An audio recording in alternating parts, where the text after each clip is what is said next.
los de los de casa, si me prenden cámara, por favor. Acá, Pablo.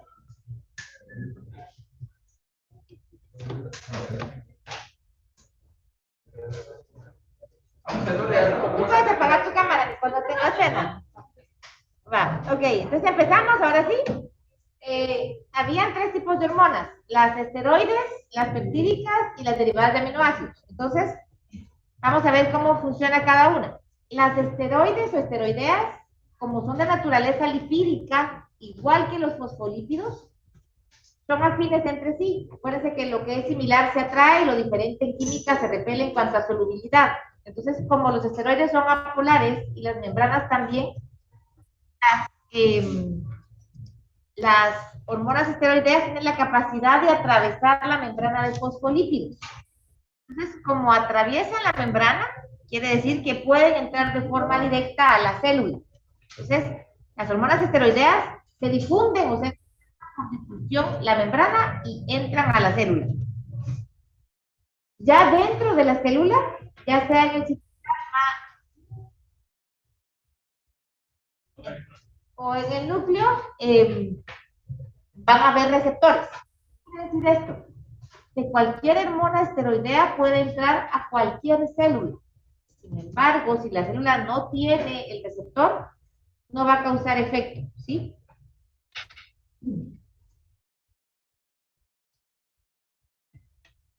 Ejemplo de esto, voy a hablar de hormona masculina testosterona, ¿sí? Es producida por los testículos y sale a torrente sanguíneo. Cuando un hombre entra en su desarrollo sexual, esa hormona esteroidea viaja por sangre a todas las partes del cuerpo, ¿sí? ¿Qué va a pasar? Si llega, por ejemplo, a pies, ¿creen ustedes que la hormona de perdón, que los pies tienen receptores para testosterona? No, entonces no pasa nada, ¿sí? Esa hormona esteroide llega a pene, por ejemplo, llega a músculos, llega a la parte de aquí de la garganta y ahí sí hay receptores. ¿Por qué? Porque como cuando el hombre desarrolla, el diafragma, ¿cómo se llama? La laringe se expande para que se pongan un poquito más roncos. Entonces ahí hubo un cambio. Entonces, esas células sí tenían receptores. Llega, por ejemplo, a pene, para que el pene aumente de tamaño, incluso cambia de color, porque esas células del pene sí tienen receptores de testosterona.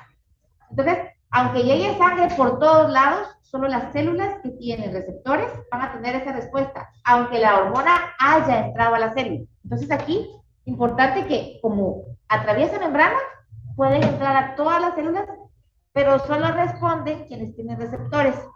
Entonces, se forma un complejo hormona-receptor y ese complejo hormona-receptor ya está capacitado para llegar al núcleo. Entonces, quiere decir que esta hormona pasa membrana plasmática, pasa membrana nuclear y llega justo donde está el ADN.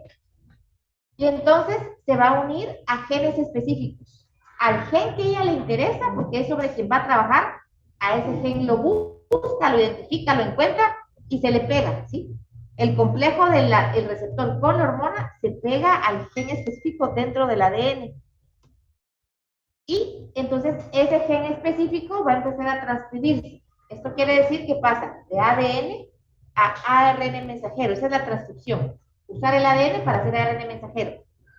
Y el ARN mensajero, si ustedes se recuerdan, es el que sirve específicamente para hacer proteínas. O sea, ahí ya sabemos qué proteína específica vamos a producir. Entonces, el ARN mensajero sale del núcleo, llega hasta el ribosoma, y entonces el ribosoma empieza a hacer la proteína que se necesita. Y así funciona cualquier tipo de hormona esteroide.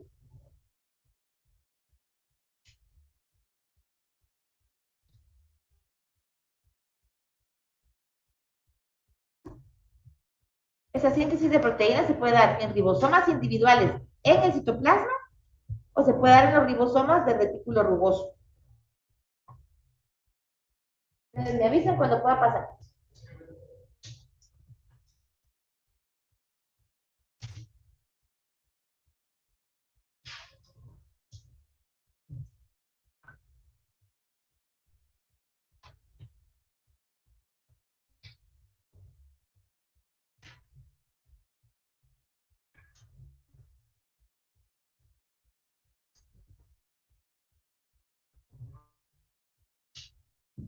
Va.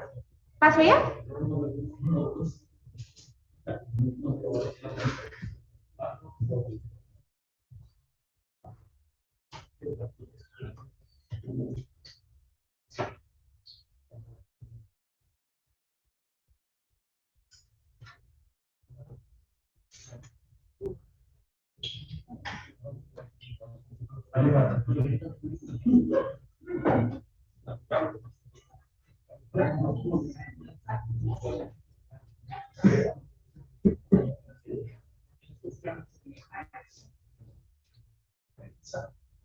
Va. ¿Paso?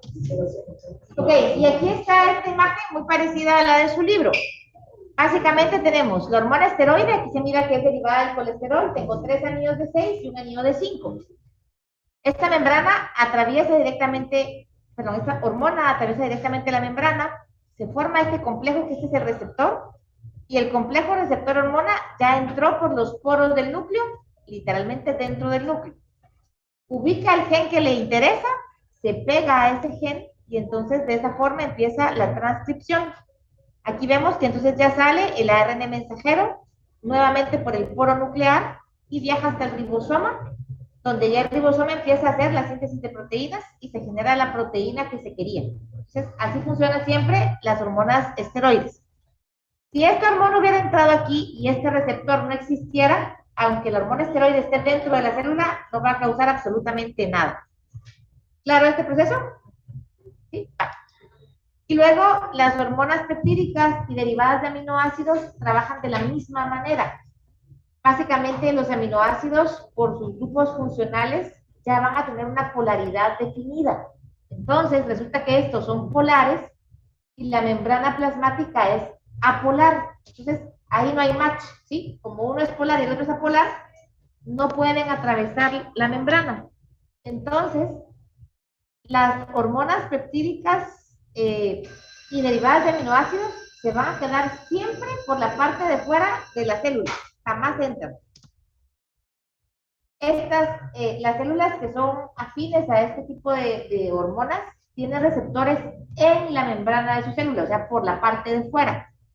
Y entonces, por la parte de fuera de la célula es que se forma el complejo hormona-receptor. O sea, ese complejo siempre se va a formar.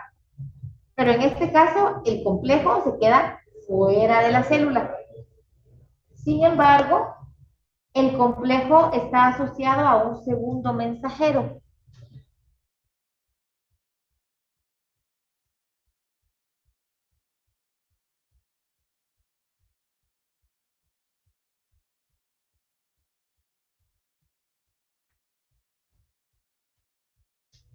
¿Por qué hablamos de un segundo mensajero? ¿Cuál fue el primer mensajero? Estoy diciendo que hay un segundo mensajero. ¿Quién fue el primer mensajero? La hormona, ¿sí? La hormona es un mensajero químico, entonces el mensaje primerito lo llevaba esa hormona.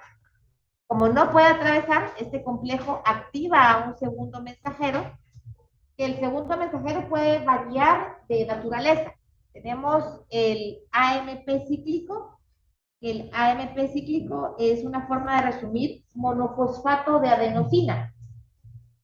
Tenemos, ahí está al revés, digamos, nosotros hablamos de ATP, adenosín trifosfato, ADP, adenosín difosfato, y este es un adenosín monofosfato, o sea, una adenina con un fosfatito pegado. Algunos lípidos modificados, iones de calcio y otras sustancias también nos pueden funcionar como segundos mensajeros. Entonces, este segundo mensajero es el que va a ir hacia la parte de la célula que necesita activarse y entonces va a hacer que esa célula en particular, esa parte de la célula en particular empiece a hacer cierta reacción bioquímica, ¿sí?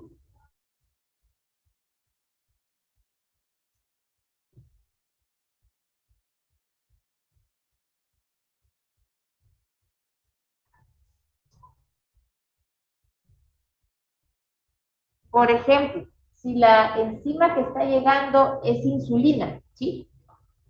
La insulina lo que nos ayuda es a que las células atrapen la glucosa que va en sangre y la usen. Entonces, esa insulina le va a decir a la célula, agarra todo el azúcar.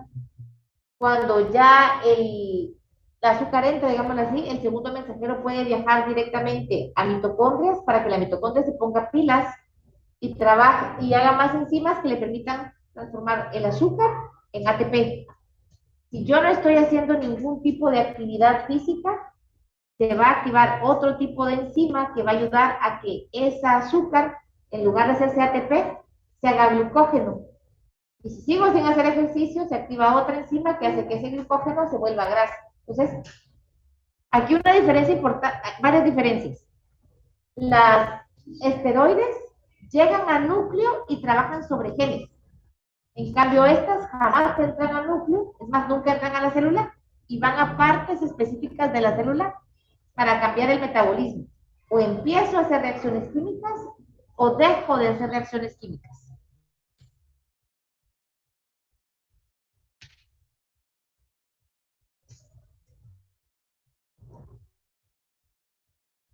¿Puedo pasar?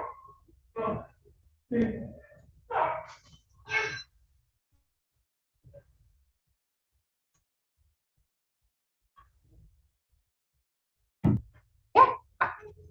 Julián, ¿tú también ya?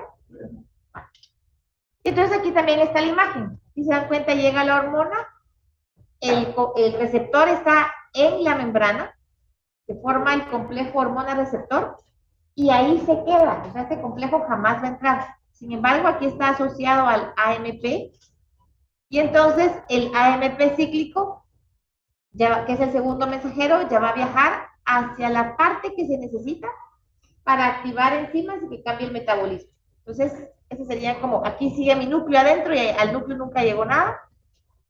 Luego de que el segundo mensajero se activa, las hormonas empiezan a degradarse, o sea, el efecto de la hormona no es permanente, tengo que hacer nueva hormona, etcétera, etcétera. Pero así funcionan en general. ¿Dudas de este proceso? ¿No? Entonces, esta es la parte que yo les iba a explicar en general del sistema endocrino. Cómo es que las hormonas viajan a la parte específica, cómo es que se activan y cómo funcionan dependiendo de qué tipo de hormona sea. De la otra parte del capítulo es lo que ustedes están trabajando en su tarea, que ya es ver cada una de las glándulas, las hormonas que producen y los efectos que estas tienen. Entonces yo por ahí termino la explicación y tienen lo que les queda el periodo, que son más o menos 20 minutos, para seguir haciendo la tarea de las hormonas. Si tienen alguien, el lunes. El lunes a las 12. De la mañana. El lunes al terminar el periodo de clase. Oh. Sí, porque ya trabajaron toda la semana. Trabajen pues.